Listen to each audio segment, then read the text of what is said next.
President Muhammadu Buhari, on Friday, tomorrow makes it 1 week, he presented the total expenditure of 20.51 trillion naira as the 2023 budget proposal before a joint session of the National Assembly. The record 20.51 trillion naira proposed expenditure reflects the serious challenges faced by Nigeria and contains key reforms necessary to address them. The budget is about 750 billion naira higher than the 19.76 trillion naira earlier proposed in the 2023-2025 medium-term expenditure framework and fiscal strategy paper. And it's 19% higher than this year's government expenditure, which is also Nigeria's highest ever, prioritizing fiscal sustainability, economic growth, and security. Well, I introduced him earlier. He's joining me via Zoom. I'm here in Lagos as a partner, tax reporting and strategy at PricewaterhouseCoopers, Mr. Kenneth Erikume. Thank you so much. It's always great to have you on the show. Thank you, Tolu, for inviting me and looking forward to our chat. Yes, let's start with this beautiful document. I will call it beautiful, but many have said, how realizable is this document? 20.5 trillion naira is what Nigeria is looking at to spend for 2023. But let me ask the question this way. What do you think about this figure, number one, and the revenue aspect of it? How do we meet up with this budget? It's an assumption, though it might not be 100%, but what do you think generally about that? Thanks, Tolu. I like the fact that you started with the reality that it's an expectation. Sometimes budgets are not met depending on how they are implemented. But the amount is not unusual, and we'll continue to see this trend of the most current year's budget exceeding the previous year, because for you to get yourself out of recession, and we've had 2 recessions under this current administration, with COVID, and of course the global challenge which many countries are facing today, you have to spend. And I've said this many times, that our budget, when you look at it with your own prism, which is Nigerians looking at it, it looks huge. But when you put it at par with comparable countries, it's not a lot. If you divide 20 trillion by 200 million Nigerians, you'll be left with 100,000 naira per citizen. That's not much to go with, if you're sharing it amongst citizens. And I always give the example of South Africa, where the budget exceeds 60 trillion naira in equivalent, and they have only 60 million people in terms of population. So when you share that across, that's more than 1 million naira per citizen for South Africa. So it's not unusual in terms of the amount. I think one of the things that has arisen in terms of the budget is the fact that the deficit has grown significantly because revenue is unable to catch up. And when you have that, you have to fund that deficit one way or the other, which means that we'll be going to borrow even more to fund this budget. And as you well know, our debt to revenue ratio is already trending above 100%. So I think it's about 119 debt to revenue ratio, which means our debt that we need to, the debt service to revenue, the debt servicing that we need to meet up with, our revenue cannot even pay that off. So there will be nothing left in terms of meeting up the other obligations, which include recurrent expenditure and capital expenditure. So I think, that's the main concern, because it would mean that the government would have to go and borrow more in order to be able to meet up with the budget. and it's being anticipated with public debt already about 42 trillion, and the addition of CBN overdraft of over 20 trillion. The total debt stock for Nigeria is going to exceed, it's likely to exceed, and a lot of analysts are saying it's going to exceed about 70 trillion by the end of 2023. And the debt service to revenue ratio may even reach 200%. So that trend is a concern. The name of the budget is called Fiscal Consolidation and Transition.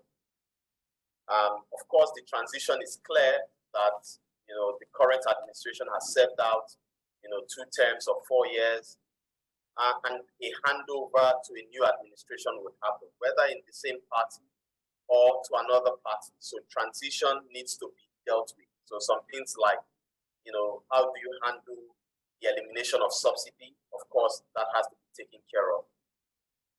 But when we talk about fiscal consolidation, the budget as it is, I'm not so sure, the context of fiscal consolidation we're looking at, because, when you x-ray the budget, it already tells you that we're going to, because when you look at capital expenditure, for example, it's not growing, but recurrent expenditure and debt servicing is growing significantly. And that's not a sustainable way to approach the economy. You need to look at reversing that trend and bringing deficits down, and looking for solutions to deal with that. That is where we are, that is when we can be talking about fiscal, consolidation. But at the moment, it looks like what we are accelerating is we are going to be accumulating more debt. And if you look at the budget,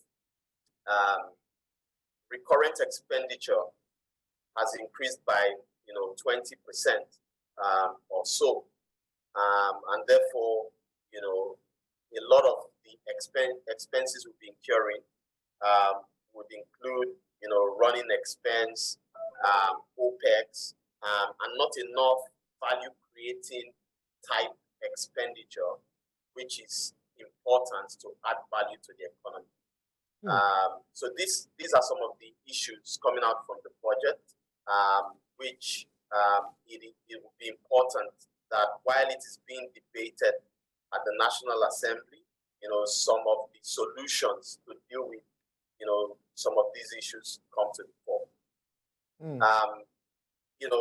The provisions of the Fiscal Responsibility Act as well, and how we are, keeping up with it.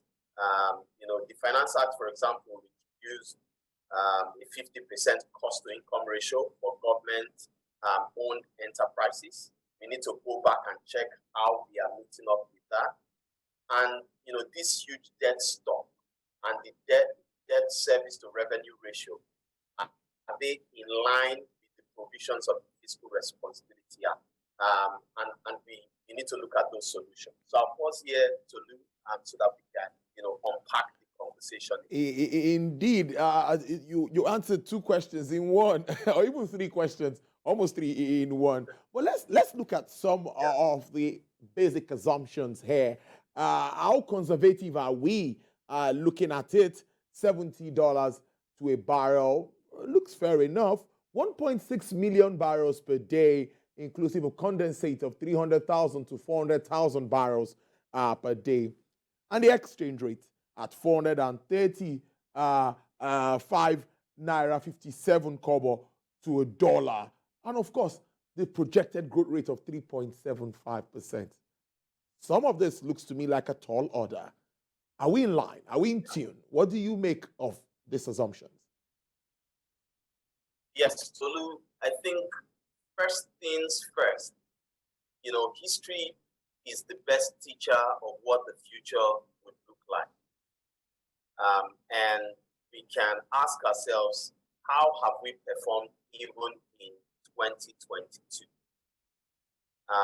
When we look at the budget of 2022, for example, the production of crude and our expectation we set was, around 1.6 million barrels per day. But with all the oil theft and challenges that we saw, the actual production stood at an average of 1.3 million barrels per day as at 30th June 2022. So from that perspective, we did not exactly hit the mark.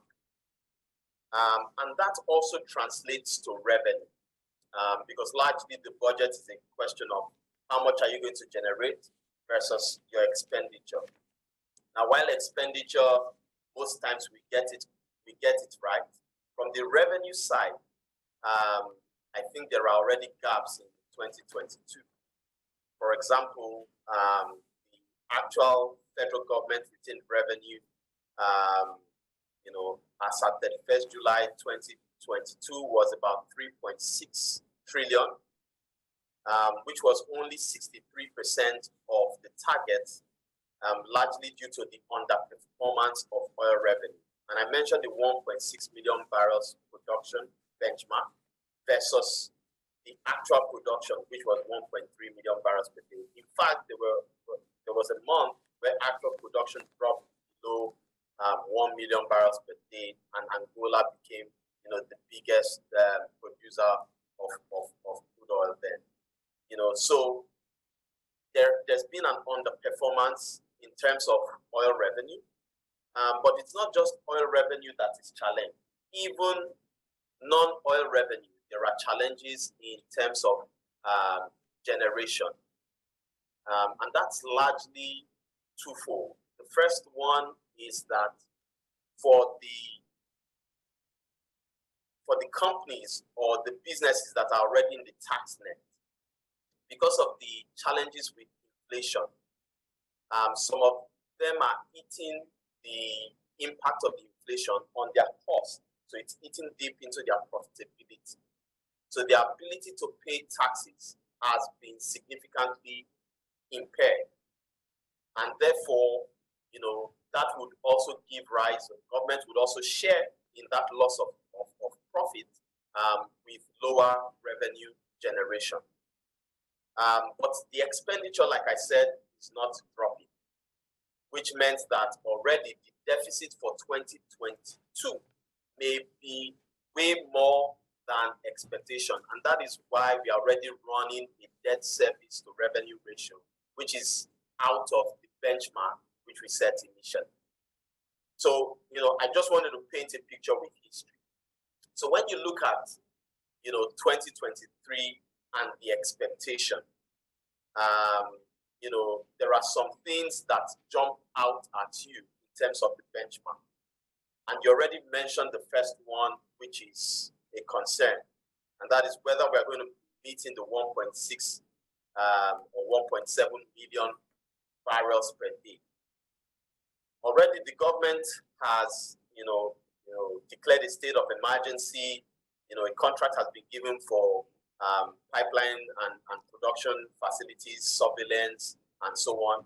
It would yield some fruit, but would it yield fruit to the extent that we are able to cover that gap? So I think the expectations are, ambitious from the crude oil production perspective. The other thing which obviously jumps out at you is the crude oil price, which you mentioned, of $70 per barrel. That's conservative, and I like it, because at the moment, the price of crude oil is way more than that. It's trending maybe at $90 per barrel or even more, depending on the type of crude. So it's important that some of those assumptions we are conservative, and we do not build expectations higher than usual.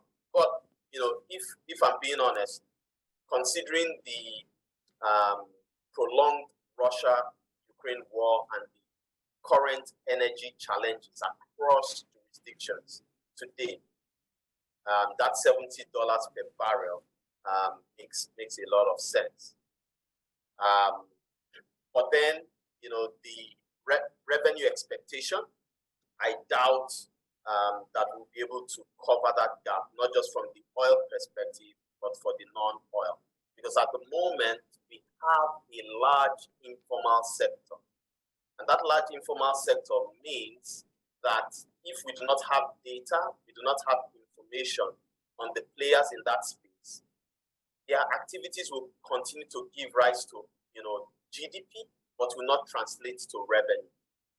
And I do not think that we have done enough to capture that market or that sector into the tax net to sufficiently justify, the tax revenue expectations that builds into this budget.